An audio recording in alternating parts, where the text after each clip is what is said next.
तो once again Aditya ji, welcome to this new podcast. और आज का पॉडकास्ट काफी पावरफुल और जब most demanding, because no doubt अभी बुल रन है, सब लोग जानना चाहते हैं कहाँ पैसे लगाएं, कहाँ पर क्या करें, नहीं करें, कितना पैसा लगाना चाहिए। इस वजह से बहुत सारे सवाल हैं लोगों के दिमाग में।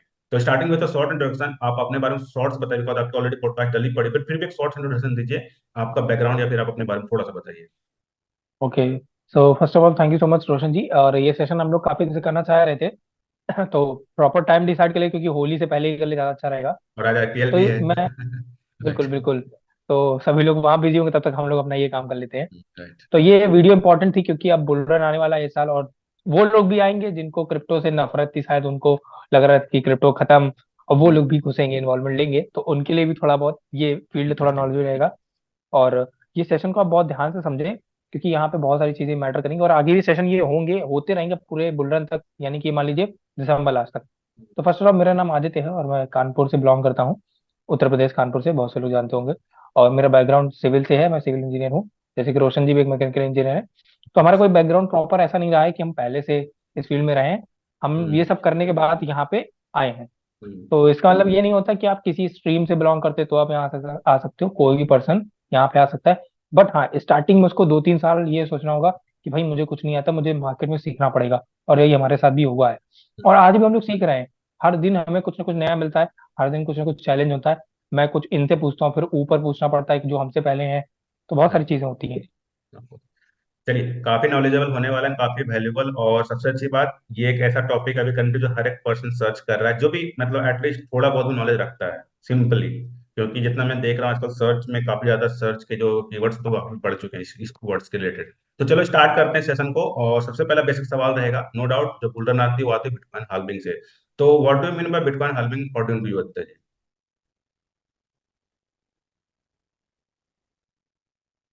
ओके, एक सेकंड गाइस, मैं फिर से रिपीट कर देता हूँ।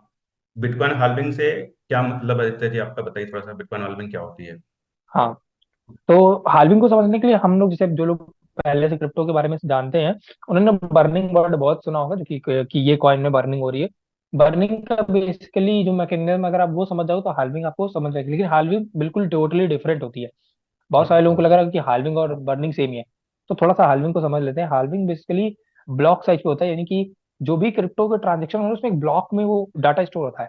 तो जैसे अगर बिटकॉइन में बात करें एग्जाम्पल के तौर पे, हो सकता है अभी 6-7 लाख या 10 लाख 20 लाख ब्लॉक माइन हो गए हों। तो जितने ब्लॉक में इंफॉर्मेशन स्टोर होती रहती है, नया ब्लॉक बनता जाता है। तो वो हम ब्लॉक साइज होता है। ब्लॉक साइज का कुछ भी साइज हो सकता है। एक ब्लॉक की कोई कैपेसिटी होती है। तो अब हाल्विंग में क्या होता है कि सप्लाई से कोई लेना देना नहीं है। बिटकॉइन की जो सप्लाई है वो फिक्स है। 21 मिलियन है, यानी कि 2 करोड़ 10 लाख बिटकॉइन ही आई मार्केट में। ना तो बढ़ेंगे ना ही इससे कम होंगे। और सबसे इंपॉर्टेंट बात, बिटकॉइन की बर्निंग नहीं हो सकती। हाल्विंग का मतलब ये होता है कि जो माइनर्स होते हैं, जो कि प्रूफ ऑफ वर्क पे क्योंकि काम करता है बिटकॉइन, प्रूफ ऑफ स्टेक और प्रूफ ऑफ वर्क, अब तो ये सब काफी समझेंगे कॉन्सेप्ट आ अभी। गए हैं। बट सबसे ओके। पहला, हाँ बिल्कुल समझेंगे। तो सबसे पहले प्रूफ ऑफ वर्क पे काम करने की वजह से, क्योंकि इसको प्रूफ ऑफ वर्क पे है, इसलिए माइनर्स को माइन करना पड़ता है थ्रू हार्डवेयर माइनिंग। यानी कि हमारा जैसे हार्डवेयर होता है, सॉफ्टवेयर होता है। तो दो तरीके से माइन किया जाता है बिटकॉइन को। विदाउट इसके नहीं हो सकता। और इसमें काफी सारी वो लगते हैं, रिसोर्स लगते हैं। तो माइनिंग के लिए, तो जब माइन होता है बिटकॉइन, तो 4 साल में उसमें ऐसा कोड में डला है कि हर 4 साल में जो भी टाइमिंग जहां से शुरू होती होगी, कि इतने लाख या इतने ब्लॉक्स माइन हो जाने के बाद हाल्विंग आ जाएगी। तो ये बिटकॉइन का कोड में पड़ा है। अब वो कितने ब्लॉक्स कब आएंगे इसका कोई फिक्स टाइम नहीं है, बट ज्यादातर जो सीरीज देखी जा रही है अभी तक, वो 4 साल में ही हो जाता था। 4 साल, 4 साल से थोड़ा सा 1-2 दिन पहले, 10 दिन पहले ऐसा हो जाता है। तो अप्रैल में इस बार की हाल्विंग होगी। जो 2020 में हाल्विंग हुई थी, जब बिटकॉइन में बुल्रन आया था 2020 के लास्ट में, और 2021 तक वो बुल्रन चला, तो वो हाल्विंग आई थी मई के महीने में। मई जून के आसपास आई थी, एग्जैक्ट मंथ नहीं मुझे याद है। इसी में कभी आई थी, मैंने देखा नहीं अच्छे से। तब तो मैं आया ही था मार्केट में। तो ये इस बार की जो हाल्विंग है वो फिक्स करी गई अप्रैल में। डेट फिक्स नहीं है, बट जो मंथ है वो फिक्स है, वो अप्रैल में। तो हाल्विंग के बाद क्या होता है, बिटकॉइन का जो रिवॉर्ड साइज होता है, जो कि हर 4 साल में जो कि आधा हो जाता है, उसी को हम हाल्विंग बोलते हैं। एग्जाम्पल के तौर पर बताएं, तो अभी तक जो बिटकॉइन का जो अभी लास्ट प्रीवियस जो हाल्विंग के पहले जो रिवॉर्ड था, वो 12 था। 12 पॉइंट कुछ करके था। अब वो 6.125 रह 6.25 कुछ रह गया था। ठीक है। 6.25 बिटकॉइन, यानी कि अभी जो बुल रन आया 2020 में, तो उसमें 6.25 रिवॉर्ड ही मिला माइनर को। जिसकी वजह से जो बिटकॉइन था वो और रेयर हो गया, रिवॉर्ड और ज्यादा कम हो गया, और रेयरिटी बढ़ गई क्योंकि सप्लाई और कम हो गई। सप्लाई वही है, बट अब जो बिटकॉइन की माइनिंग से जो सप्लाई आएगी मार्केट में बहुत कम आएगी, धीरे धीरे आएगी, बहुत रेयर अमाउंट में आएगी। तो उससे क्या होगा, बिटकॉइन का प्राइस बढ़ेगा। अब इस बार जो हाल्विंग आएगी 2024 के जो अप्रैल में, उसमें क्या होने वाला है, बिटकॉइन का जो ब्लॉक साइज है वो घट के आधा हो जाएगा। सॉरी, मेरा फोन गिर गया है। ओके, कोई नहीं, कोई नहीं। ओके। कोई नहीं, हाँ, तो बिटकॉइन का जो ब्लॉक साइज है वो आधा हो गया है, और जो माइनिंग है जो अब वो होगा, जो रिवॉर्ड मिलेगा 3.125 बिटकॉइन 4 साल बाद मिल रहे हैं अब जो माइनस को रिवॉर्ड मिलेगा वो 3.125 मिलेगा। यानी कि आने वाले 2028 में जो बिटकॉइन की हाल्विंग होगी वहां पे इससे भी आधा हो जाएगा।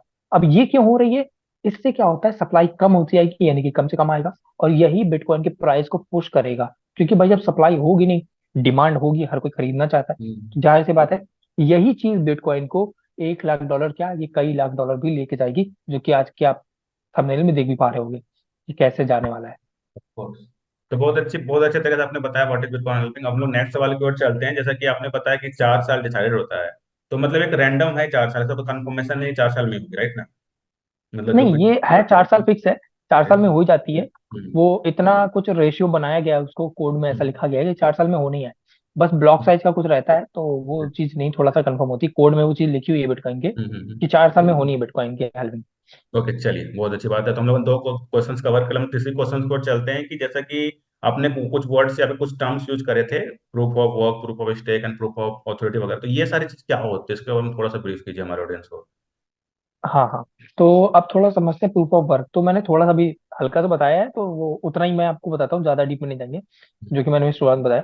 देखिए, बिटकॉइन के ऊपर जब कोई वर्क होता है, यानी कि उसके ब्लॉक को, यानी कि जब जो डाटा है बिटकॉइन में ट्रांजेक्शन्स को वेरीफाई करने के लिए माइनर्स की जरूरत पड़ती है, हम्म। हर चीज को। तो बिटकॉइन की जो लेजर होती है, जिसे हम ब्लॉकचेन बोलते हैं, वो एक तरीके से लेजर है। ब्लॉकचेन कोई बहुत बड़ी चीज नहीं है, वो हवा नहीं है उसका कोई। ब्लॉकचेन पहले से एग्जिस्ट करती है, बैंक ऑलरेडी ब्लॉकचेन का यूज कर रही है। बस हम्म। सिंपल सा है, उसका नाम दूसरा है, लेजर बोलते हैं उसको। लेजर का मतलब होता है बही खाता, मतलब जो ट्रांजेक्शन्स को मेंटेन करती है, लेन देन को।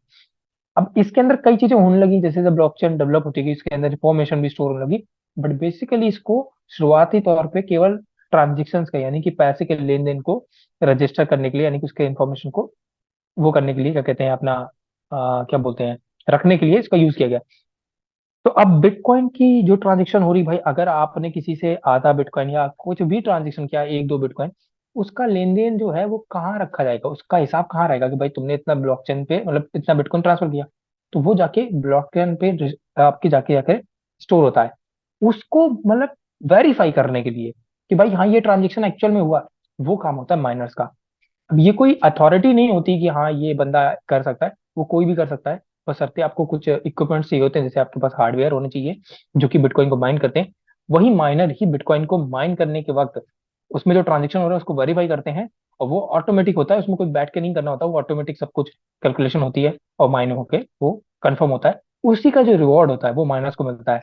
तो ये एक तरीके से आप समझोगे, तो जब काम हो रहा है, यानी कि वर्क, प्रूफ ऑफ वर्क, यानी कि हमें काम का एक प्रूफ देना पड़ रहा है उन माइनर्स को कि भाई हाँ भाई मैंने काम किया है, उसका रिवॉर्ड आपको मिल रहा है। तो ये प्रूफ ऑफ वर्क पे बिटकॉइन काम करता है, कि भाई जब काम होगा तो ही आपका कोई रिवॉर्ड या ब्लॉक सही होगा। अब स्टेक की बात करते हैं, तो स्टेक में क्या होता है, हमारे पास एग्जिस्टिंग कॉइन होता है, उसको और माइन करना होता है। तो जैसे कि अभी इथेरियम था, अभी तक प्रूफ ऑफ वर्क है, इसका सबसे बड़ा सॉलिड एग्जांपल है कि प्रूफ ऑफ वर्क पे अभी तक इथेरियम काम करता था, जिस जिस मैकेनिज्म पे बिटकॉइन आज काम कर रहा है। हालांकि बिटकॉइन की जो वर्किंग उसको चेंज नहीं कर सकते, वो अनचेंजेबल है। बट जो आपका इथेरियम बना वो चेंजेबल था, उसको मतलब माइनर्स की सहमति से, जो भी बहुत सारा एक टेक्निकल टर्म है वो आप समझ नहीं आएगा, हमें इतना जाना भी नहीं है। वो सब होने के बाद इसको प्रूफ ऑफ स्टेक में शिफ्ट किया गया। उसका रीजन, क्योंकि इसकी कॉस्ट ज्यादा पड़ रही थी और ट्रांजेक्शन फीस भी बहुत ज्यादा पड़ रही थी, तो इथेरियम को माइन करने के लिए बहुत दिक्कतें आ रही थी। तो उसका ये सोचा गया कि भाई इसको आगे और कैसे माइनिंग की जाए। तो प्रूफ ऑफ स्टेक के जरिए इसकी माइनिंग की गई। अब स्टेक में क्या है कि अगर आप इंडिविजुअल माइनर बनना चाहते हो, कि भाई मैं अकेला बनना चाहता हूँ, मैं किसी कंपनी के थर्ड पार्टी के थ्रू नहीं करना चाहता, मैं डायरेक्ट इथेरियम के ही माइनिंग नेटवर्क के ऊपर, इथेरियम पूल के ऊपर स्टेक करके माइनिंग करना चाहता हूँ, तो आपको मिनिमम 32 इथेरियम के आपके पास वैलिडिटी होनी चाहिए। तब जाके आप वैलिडेटर बन पाओगे इथेरियम के, यानी कि आपके पास 32 इथेरियम होने चाहिए स्टेक करने के लिए आपके इथेरियम के स्टेक पूल पे। तो जाके आप एक इंडिविजुअल वो बन पाओगे वैलिडेटर। वैलिडेटर कौन होता है, फिर से वही बात करेंगे, वो माइनर ही होता है जो कि इस ट्रांजेक्शन को वैलिडेट कर रहा है। अब जब 32 इथेरियम पे स्टेक कर देते हो, तो नई जो सप्लाई है वो उसी इथेरियम की स्टेक करने पे आती है। तो जो स्टेक करे हैं उन लोगों को क्या होता है, ट्रांजेक्शन को वेरीफाई कर रहे होते हैं, वो ऑटोमेटिक हम्म। वेरीफाई हो रहा होता है स्टेक करने के बाद, और उसी से उनको रिवॉर्ड मिलता रहता है। तो मिनिमम हमें 32 इथेरियम चाहिए। अगर आप थर्ड पार्टी थ्रू, जैसे बाइनेंस हो गया और बड़े बड़े सेंट्रलाइज एक्सचेंज, वो भी इथेरियम का ऑप्शन आपको, स्टेकिंग का ऑप्शन देते हैं, लेकिन वो सेंट्रलाइज तरीके से होती है। तो हम्म। वो क्या करते हैं, वो आपसे बोलते हैं कि आप मिनिमम 0.1 ईथर से लेकर के आप जितना भी इथेरियम स्टेक करना चाहो कर सकते हो। क्यों? क्योंकि वो क्या करते हैं, उनके पास मल्टीपल पूल का ऑप्शन होता है। वो ऑफ करते कोर्स। वही है, लेकिन जब आप तो अकेले 32 इथेरियम स्टेक नहीं कर सकते अगर आपके पास नहीं नहीं। है, पर आप स्टेक तो करना चाहते हो। तो वो क्या कर रहे हैं, एक फैसिलिटी प्रोवाइड कर रहे हैं कि भाई ठीक है, हम 32 32 32 करके कई सारे ग्रुप बना देंगे, और हमारा एक स्टेकिंग पूल है, उसके जरिए आप वहां पे स्टेक कर पाओगे। तो आपने स्टेकिंग पूल पे भी पार्टिसिपेट कर लिया, और आपको उसका रिवॉर्ड भी मिलेगा उसी के हिसाब से। तो ये था प्रूफ ऑफ स्टेक और प्रूफ ऑफ वर्क पे अंतर। एंड देन आपने प्रूफ ऑफ ऑथोरिटी भी सुनी है टर्म, वो क्या होती है फिर वो? तो प्रूफ ऑफ अथॉरिटी पे क्या होता है, वहां पे हमें स्टेकिंग की भी जरूरत नहीं होती है, ना ही कोई वर्किंग की होती है। वहां पे सिंगल एक वैलिडेटर होता है, जो कि जिसने वैलिडेट किया होता है, जिसने टोकन या कॉइन को डेवलप किया होता है, वो वही अथॉरिटी कर रही होती है। उनके कुछ वैलिडेटर होते हैं, वो ऑटोमेटिक चलता है। अब प्रूफ ऑफ अथॉरिटी में क्या होता है कि वहां पे आप दूसरा भी सेम वैसा ही मैकेनिज्म वाला कॉइन या टोकन क्रिएट कर सकते हो। तो प्रूफ ऑफ अथॉरिटी अभी का सबसे लेटेस्ट है, और उसकी ट्रांजेक्शन स्पीड भी बहुत ज्यादा होती है। इसको इसलिए लाना पड़ा क्योंकि जो प्रूफ ऑफ स्टेक है और जो प्रूफ ऑफ वर्क है, उसमें जो ट्रांजेक्शन की स्पीड है वो बहुत ही कम है। यानी कि अगर आपने अभी किसी को कुछ भेजा है, तो वो हो सकता है 10 मिनट बाद या 1 घंटे बाद पहुंच पाए। उसका रीजन है, जितने माइनर होंगे उस हिसाब से ब्लॉक को माइन कर पाएंगे वो, उस हिसाब से वो उसका ट्रांजेक्शन को वेरीफाई कर पाएंगे। क्योंकि उसमें रिवॉर्ड कम मिल रहा है, तो वो उतने ही कम वहां पे लोग भी है। बट प्रूफ ऑफ अथॉरिटी में इसकी कोई जरूरत नहीं होती कि कोई वैलिडेटर हम पकड़े थर्ड पार्टी वैलिडेट करे। नहीं, हम ही वैलिडेटर है, हम ही, हमारा टोकन है, हमारा ही कॉइन है, हम ही वैलिडेट कर रहे हैं उसको, और वो स्पीड में होता है। इस पे तो ये काम प्रूफ करने ऑफ वाले कुछ अथॉरिटी। एग्जांपल्स, कुछ कॉइन्स के? जैसे कि आपका बीएनबी, बीएनबी जो कि ओके। तीसरा टोकन सबसे लार्जेस्ट टोकन आता है, वो आपका प्रूफ ऑफ अथॉरिटी पे काम कर रहा है। ओके। और सोलाना हो गए, जितने भी अलग अलग टोकन है, और भी बहुत सारे टोकन है, वो सब प्रूफ ऑफ अथॉरिटी पे काम करते हैं। ओके। ओके। और चलो इनको अब बोला भी नेक्स्ट। जाता है, इनको लेयर 3 बोला जाता है, लेयर 2 बोला जाता है। उसी पे मैं भी आ रहा था बेसिकली, बिकॉज ये layer one, layer two, layer three बहुत ज्यादा लोग कंफ्यूज हैं, या फिर लोगों को पता नहीं एग्जैक्टली लेयर वन के कौन से पॉइंट्स है, लेयर वन किसे कहते हैं, लेयर टू किसे कहते हैं, लेयर थ्री किसे कहते हैं, तो इसके ऊपर भी थोड़ा सा बता दीजिए, मतलब थोड़ा आइडिया दीजिए। हम्म। तो लेयर बेसिकली डिसाइड होती है, बिटकॉइन से शुरू होती है लेयर। तो पहली लेयर तो अगर बोला जाए तो बिटकॉइन ही है, सबसे ऊपर ही लेयर जिसे हम बोलते हैं कि वही सब कुछ है। उसके बाद उसी के कॉन्सेप्ट को ही देख करके इथेरियम को बनाया गया। तो अगर हम्म। बोला जाए तो इथेरियम बिटकॉइन की सेकेंड लेयर भी बोला जा सकता है। हालांकि जो बिटकॉइन है और इथेरियम से कोई एक दूसरे के लेने देने नहीं है। बस इथेरियम ने क्या किया कि जो प्रॉब्लम थी बिटकॉइन में, कि भाई हमारा ट्रांजेक्शन स्पीड स्लो है, तो इथेरियम ने कहा चलो हम थोड़ा, हमारी ज्यादा ट्रांजेक्शन स्पीड है, इसलिए उसे लेयर 2 बोला था। और सिंपल सी बात है, जो पहले आता है उसे पहले ही रखा आता है, जो बाद में आता है उसे बाद में ही रखा आता है। तो पहले वो चीज हो चुकी है। तो अब इथेरियम से अगर हम देखा है तो फिर लेयर और बढ़ती गई। अब इस लेयर का क्या मतलब है, तो एक्चुअली इसको फोर्क बोलते हैं, जिसे आप हार्ड फोर्क, बहुत नाम सुना होगा, जो लोग क्रिप्टो में बहुत टाइम से हैं, उन्होंने हार्ड फोर्क या फोर्क करके एक नाम सुना होगा, बहुत यूज किया था कि इस टोकन का हार्ड फोर्क हुआ। इथेरियम के हार्ड फोर्क ऑलरेडी कई हो चुके हैं, और अभी भी जो प्रूफ ऑफ स्टेक पे आया है इथेरियम, वो एक हार्ड फोर्क हुआ था जिसे हम शंघाई हार्ड फोर्क बोलते हैं। और कई सारे हार्ड फोर्क हुए हैं, इसके अंदर अलग अलग नाम है। और अभी भी ये जो हार्ड फोर्क है ये चलते रहेंगे इथेरियम में, ये हार्ड फोर्क खत्म नहीं होंगे। इससे बड़ी बड़ी मतलब कंपनीज को भी फायदा होता है, बड़े बड़े चीजों को, ऑर्गेनाइजेशन को फायदा होता है, क्योंकि और टेक्नोलॉजी में एनहेंसमेंट होता है। अब वो फोर क्या हुआ, अगर आप बीएनबी को देखेंगे, तो आप बीएनबी की ब्लॉकचेन पे आप कभी जाइएगा, बीएससी स्कैन पे सबसे नीचे स्क्रॉल करिएगा, तो वहां पे लिखा होगा build by the same team Ethereum. यानी कि जो बीएनबी है वो इथेरियम ने ही बनाया है, यानी कि उसी की टीम ने बनाया है, बस हर शर्त है कि इथेरियम उसे ओन नहीं करता है, बट टीम वही है और वही ब्लॉकचेन है। तो बीएनबी को अगर बोला जाए तो बीएनबी जो है वो इथेरियम का ही हार्ड फोक है। हार्ड फोक कैसा होता है, आप फोक जो वर्ड सुन रहे हो ना, वो कांटे वाला चम्मच आपने देखा ना, ऐसे तीन होते हैं। तो यूं समझ लीजिए, जो कांटे की जो बॉडी है इस चम्मच की, वो है इथेरियम। और ओके। ये आप तीन जो कांटे देख रहे हो ना, ये सारे फोक है उसके, बीएनबी ये हो सब गया। उसी के अंग हैं। तो हम्म। अगर आज इथेरियम नहीं होता, तो आज हम बीएनबी, सोलाना, ये जितनी भी ब्लॉकचेन, आप जितने भी टोकन आप देख रहे हो, ये हम्म। कुछ नहीं होते। क्योंकि ओके। सबने कहीं ना कहीं जो नेटवर्क यूज किया है वो आज भी इथेरियम का है। और अगर आप कभी थोड़ा सा कोड वोड जानते हो, तो कभी आप पढ़ोगे कोड में, बीएनबी का जो भी टोकन होगा, उसमें ईथर का ही नेटवर्क यूज किया जाता है।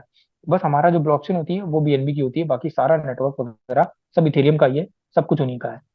ओके। तो बीएनबी को इसलिए लाया गया, बीएनबी लेयर 2 में काम करता है। मैटिक हो गया, मैटिक भी इथेरियम का ही पार्ट है। तो मैटिक ने क्या किया भाई, हमारी भी ट्रांजेक्शन स्पीड बढ़िया है, हमारी फीस कम लगती है, वही चीज बीएनबी करता है। बीएनबी की ट्रांजेक्शन स्पीड बहुत है, और वो भी क्या करता है, ट्रांजेक्शन के साथ साथ फीस भी बहुत कम है उसकी, ऑफ कोर्स। जब तो लेयर टू चलिए, में आते हैं। हाँ, बहुत बहुत थैंक यू। अब हम लोग लास्ट सवाल को चलते हैं, या फिर सेकंड लास्ट क्वेश्चन ये रहेगा मेरा कि क्रिप्टो में इन्वेस्टमेंट वर्सेस स्टॉक्स में इन्वेस्टमेंट, इन दोनों में बेसिक सा डिफरेंस क्या है? हम्म, तो हम लोग इसको समझ लेते हैं थोड़ा सा। स्टॉक बेसिकली किसी कंपनी वगैरह का होता है, जहाँ पे कंपनी इन्वॉल्व होती है उसका स्टॉक होता है।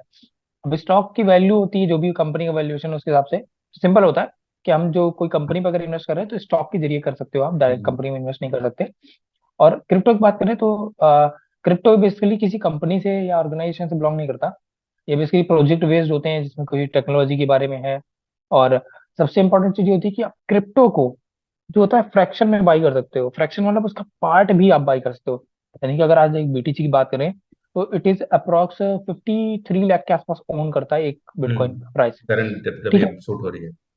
तो अगर आपको स्टॉक में जाना है तो अगर किसी स्टॉक का इतना प्राइस होगा, या मैं कहता हूँ इतना नहीं भी है, मैं कहता हूँ एक स्टॉक का प्राइस 1,000 भी है, तो आपको पूरा एक स्टॉक खरीदना पड़ेगा। हालांकि आज राइट। म्यूचुअल फंड के भी ऑप्शन आ गए हैं, बट लेकिन थोड़ा सा यहाँ पे ज्यादा टेक्निकल चला जाता है कि लोग म्यूचुअल नहीं जानते। म्यूचुअल फंड में ये होता है कि आप पार्ट भी खरीद सकते हो उस स्टॉक का, क्योंकि म्यूचुअल फंड के जरिए, बट आप उस पर्टिकुलर स्टॉक को ओन नहीं कर रहे होते। इस चीज का आप ध्यान रखो। वो हम्म, कंपनी आपको दिलवा रही है स्टॉक, बट आप ओन नहीं करते। तो हम्म, इसी तरीके से कि हम अगर हम बिटकॉइन ओन करना है तो हम बिटकॉइन एक खरीद सकते हैं, या हम आधा बिटकॉइन भी खरीद सकते हैं, या उसका एक पार्ट भी खरीद सकते हैं, एक उसका 1/10वां हिस्सा भी खरीद सकते हैं, उस 1/10वें हिस्से का भी एक हिस्सा खरीद सकते हैं। यानी ऑफ कि कोर्स। हम फ्रैक्शन में, यानी कि पॉइंट में भी बिटकॉइन खरीद सकते हैं। तो ये एक बेसिक डिफरेंस है क्रिप्टो के अंदर। और क्रिप्टो डिफरेंट है टोटली, आपको समझना पड़ेगा उसके लिए, पूरा ब्लॉकचेन समझनी पड़ेगी, बहुत सारी चीजें जो कि आपको समझनी पड़ेंगी। तो स्टॉक और क्रिप्टो में यही एक डिफरेंस है कि आप उसे फ्रैक्शन में बाई कर सकते हो क्रिप्टो को, और स्टॉक को आप पूरा बाई करना चाहते हो, जहां पे क्रिप्टो की जगह आप एक कंपनी में इन्वेस्ट कर रहे होते हैं, और क्रिप्टो में पर्टिकुलर किसी एक टेक्नोलॉजी पे डिपेंड है जो भी इन्वेस्ट चीज, कर रहे हो। उस पर राइट। आप इन्वेस्ट चलो, कर रहे हो। तो लास्ट में बोनस क्वेश्चन मेरी तरफ से भी, बोनस हम लोग दे देते हैं अपने ऑडियंस को, नो डाउट, जो भी लास्ट तक रिटेन किए होंगे इस वीडियो में। तो कुछ कॉइन जो अभी करंटली, जैसे कि गोल्डन आने में भी लगभग आज का हमारा अभी 22 मार्च है, जितनी ये वीडियो शूट हो रही है, अभी डलने में जितने दिन, 2 से 3 दिन लग जाए। तो कुछ ऐसे कॉइन जिसमें आप चाहोगे लोगों को थोड़े पैसे डालने चाहिए, जिसको कि बहुत जल्दी पंप के, मतलब पंप में देखा जा सकता है। अगर जैसे देखा जाए, जैसे कि मेनली जो हमारा रिकमेंडेशन भी, मैं भी बहुत सारी जगह देख के, डॉज हो गए या फिर बीएनबी हो गए, ये सब तो मेरी तरफ से है। बट आप क्या कौन कौन से कॉइन देख रहे हो जो कि बहुत जल्दी आने वाले अगले मंथ में ही, जो कि अप्रैल में होने वाला, उसमें पंप होने वाले हैं आपके अकॉर्डिंग? कुछ ऐसे कॉइन्स जो आप ओके। चाहोगे। हाँ, तो अभी तो बहुत सारे नए टोकन भी मार्केट में आ रहे हैं, क्योंकि बुल्रन आना है तो ये तो होने की जाहिर सी बात है। क्योंकि हमने 2020 में एक्सपीरियंस लिया है ये चीज, और 2021 में एक साल में हमें ये एक्सपीरियंस हो गया था। जब बुल्रन आते हैं तो बहुत सारे आपको नई नए प्रोजेक्ट आते हुए दिखेंगे, जो कि अच्छा खासा आपको गेन देंगे। तो पर्सनल तो बहुत सारे जो है पुराने मैं बोलना चाहूंगा, जो कि एक्चुअल में इस साल अच्छा परफॉर्म करेंगे। मैटिक को आप लेके जरूर चलो, क्योंकि अभी सस्ता है, अभी भी सस्ता है। राइट, हालांकि 84 के 2020 आसपास में है तो अभी वो तो। 20 में तो वो सेंट में मिलता था, अब तो सेंट में रह नहीं गया, एक एक डॉलर के आसपास पहुंच जाता है। सेंट में मतलब 10-10 सेंट, 5-5 सेंट का हमने एक मैटिक देखा है। सोचिए आपने कितने एक्स हमने उसको देखा है, कितने एक्स हुआ है वो यहाँ से।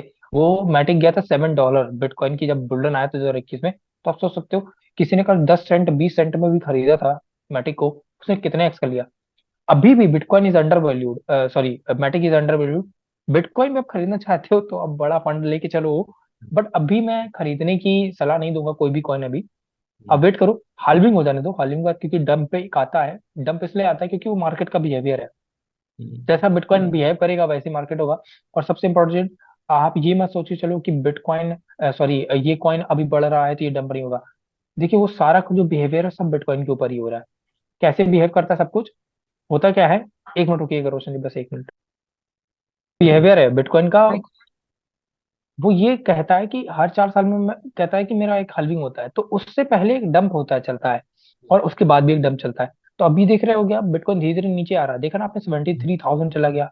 लोगों ने बोला अरे बुल्रन आ गया, बुल्रन आ गया, उसने अपना ऑल टाइम हाई तोड़ा। अरे ऑल टाइम हाई तोड़ने के बाद रुके तो वहां पे 2 दिन भी सर्वाइव नहीं कर पाया बिटकॉइन वहां पे।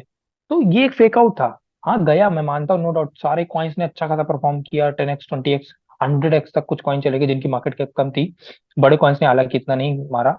बट मैं यही बताना चाहूंगा आपको कि अभी आप इथेरियम पे भी नजर रखो, अगर आप लॉन्ग टर्म अच्छा करना चाहते हो। इस साल आपको इथेरियम $15,000 $20,000 दिख सकता है। यानी कि ये वो प्राइस है जब बिटकॉइन को 2017 में यहाँ पे देखा गया था। तो राइट। ये समझ लीजिए कि बिटकॉइन जो है दूसरा बिटकॉइन बन सकता है इथेरियम। और फिर उसका मैटिक हो गया, बीएनबी हो गया, बीएनबी भी ठीक है, हालांकि इसमें लॉन्ग टर्म आप मत रुको। देन हमारी तरफ से एक और रहेगा, वो है पोल्का डॉट। अच्छा कॉइन है, बहुत अच्छा परफॉर्म करेगा। अभी वो अंडर वैल्यूड है, बट अभी मत खरीदिएगा। ये जो बोल रहा हूं मैं कि अप्रैल के बाद आपको जो भी इन्वेस्टमेंट करना है, अब अप्रैल के बाद मई जून तक वेट करो, देखो कि बिटकॉइन अभी और नीचे जा रहा है। आराम से यहाँ से 30% का डंप आप लेके चलो। जब वो डंप आ जाए तो आप आराम से वो कॉइन्स बाई कर लोगे। आपको $5, $3, $4 में बहुत सारी कॉइन ऐसे होंगे जो $10 पे चल रहे हैं, वो आराम से मिल जाएंगे, क्योंकि मैंने देखे हैं। तो ये हो गए। और ट्रॉन तो मैं नहीं बोलूंगा, ट्रॉन तो खत्म ही है। और भी बहुत सारे टोकन आ रहा है, सोलाना आप बाई कर सकते हो। सोलाना हालांकि बहुत ज्यादा ऊपर जा चुका है, तो अभी वो बाई करने की कंडीशन में नहीं है कि आप बाई कर लो उसको, अभी तो राइट, उस मीन्स कंडीशन बोला में जाए नहीं तो है। जो भी हाँ प्रीमियम कॉइन्स या फिर जो इसके फंडामेंटल स्ट्रॉन्ग है उसमें आप लोग पैसे डाल सकते हो, राइट। तो चलो, आप लोग नेक्स्ट अब बिल्कुल यहाँ पर बिल्कुल। इसको एंड करते हैं। एंड लास्ट में बोलना चाहूंगा थैंक यू आपको Aditya ji, but next podcast जल्दी करेंगे जिसमें हम लोग डिस्कस करेंगे एयर ड्रॉप्स, या फिर अगर इस वीडियो पे लगभग 100 प्लस से भी ज्यादा शेयर हुए या फिर 100 प्लस से ज्यादा लाइक्स आए तो हम लोग फिर नेक्स्ट पॉडकास्ट में एयर ड्रॉप से कैसे फ्री में पैसे बनाए जाते हैं, जो कि डेफिनेटली एक आप भी। एक चीज मैं लास्ट में बोलना चाहूंगा कि बहुत सारे लोग डाउट में होंगे कि बिटकॉइन इस साल बुलन आएगा कि नहीं आएगा। अरे फिक्स है, बुलन आना है, लेकिन वो अभी आपको नहीं दिखेगा। वो अभी आपको दिखेगा, अरे ये डंप हो रहा है, वो बहुत बड़े बड़े अभी डंप आने हैं। ये मार्केट का उसूल है, हम तो 4 साल से देख रहे हैं, 24 साल है हमारा, फोर्थ ईयर चल रहा है ये। 24 के एंड में हमारा फोर्थ ईयर के कंप्लीट होगा। तो अगर उससे देखा जाए तो एक्सपीरियंस यही बोल रहा है 3 साल का कि अभी बिटकॉइन का बुलन आएगा, बट इससे पहले डंप भी आएंगे बड़े। इसका रीजन बताता हूँ। जब भी जैसे आप रोड पे कहीं जा रहे हो, सिंपल सी बात है, आपको कहीं ट्रेवल करना है, तो आप पहले आपके घर होता है, ठीक है। आप कार से जा रहे हो, बाई बाइक जैसे जा रहे हो, कार में अगर जा रहे हो तो आपने फ्यूल भरवाया हुआ होता है। वो फ्यूल खत्म होता है, धीरे आकर के आपको एक जगह पे देखना होता है कि अरे यार फ्यूल काफी कम हो गया है, मुझे रुकना पड़ेगा और वापस से रिफ्यूल कराना पड़ेगा। तो बिटकॉइन का फ्यूल क्या है? बिटकॉइन क्या करता है, जब तक वो नीचे नहीं आएगा तो वो ऊपर कैसे जाएगा? मार्केट सिंपल से है, पैसे बाउंस, नहीं जिसे देगा। बाउंस थ्योरी बोलते हैं। बिल्कुल। अब एक बात बताइए आप, कोई चीज अगर महंगी होती जा रही है, होती जा रही है, होती जा रही है, बढ़ती जा रही है, तो वो उसे खरीदने वाला कौन बचेगा? राइट। कोई नहीं खरीदेगा, क्योंकि वो महंगी होती जा रही है। तो बिटकॉइन अगर 73,000 गया है, तो ये 30,000 भी वापस आ जाएगा। और लोगों को लगेगा अरे अभी कहाँ से आ जाएगा, अरे आने में टाइम नहीं लगता है। एक एक दिन के अंदर बिटकॉइन 10,000 $10,000 करता है, और देखो वो गिरा भी। 73 से 60,000 पहुंच गया था बिटकॉइन अभी। तो ये जो पंप डंप हो रहे हैं, लिक्विडेशन हो रहा है, ये सब चलेगा। अभी 60,000 गया है, अभी 55 जाएगा, फिर 50 जाएगा, फिर ऐसे 40 जाएगा, 30 जाएगा। तो ये आपको ये मान लीजिए जून जुलाई तक आपको आराम से यहाँ तक प्राइस देखने को मिल सकता है। तब आपका टाइम होगा बाई करने का। बुल्रन आएगा, और बुल्रन जब आएगा तो बड़े से बड़ा कॉइन जो भी छोटे मोटे पड़े हुए हैं बहुत टाइम से, वो सब पंप होंगे। और आप आराम से फंड इकट्ठा करके रखो। यही था। और लास्ट एक कमेंट था, अगर मीम कॉइन को आप लोग प्रेफर करते हो तो मीम कॉइन में थोड़ा बहुत ही डालो, बिकॉज ज्यादा मत डालना, जो हमारा रिकमेंडेशन रहेगा वो 10%, रिकमेंडेशन 10% ऑफ रहेगा। Your portfolio.